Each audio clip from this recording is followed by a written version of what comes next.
आज आपल्या lotus housing सोसायटीमध्ये गणपती बाप्पाचं आगमन झालेलं आहे। तर आपण जे वाजत गाजत गणपती बाप्पाची मिरवणूक आपल्या आगमनात केलेली आहे। तर काय वाटतं आपल्याला? सर्वप्रथम मी सांगू इच्छितो की आज सर्व महाराष्ट्रभर आनंदाचं वातावरण आहे। ठिकठिकाणी गणपती बाप्पाचं आगमन होत आहे।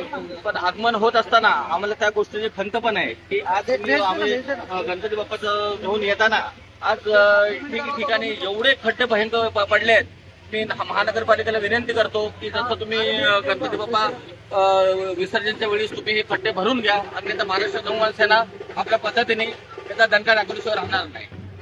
तर जास्तच खड्डे जाणवले का तुम्हाला? खड्डे जाणवले म्हणजे आज तुम्हाला सांगतो, जिथून आम्ही गणपती बाप्पाचं आगमन सुरू झालं तेव्हापासून सर्व अख्ख्या रस्त्यामध्ये खड्डेच खड्डे होते। आता नुकतंच महानगरपालिकेने हे रस्त्याचं काम केलंय।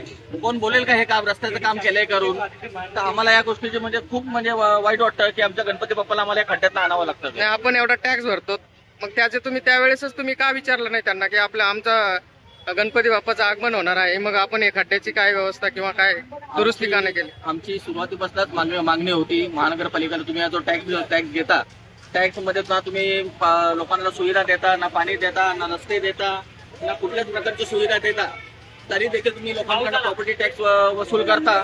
माझं महानगरपालिकेला विनंती आहे की तुम्ही हे सर्व सुख सुविधा तुम्ही हे सर्व द्या, त्याचा लोक टॅक्स द्यायला तयार आहेत। पण तुम्ही आवाडावा टॅक्स तुम्ही लोकांचा घ्याल। आज तुम्ही बघायला गेलात तर नवी मुंबईचा टॅक्स आणि ठाण्याचा टॅक्स त्या अनुषंगाने हा आपला पनवेल महानगरपालिकेचा टॅक्स 4 पटीने टॅक्स आहे।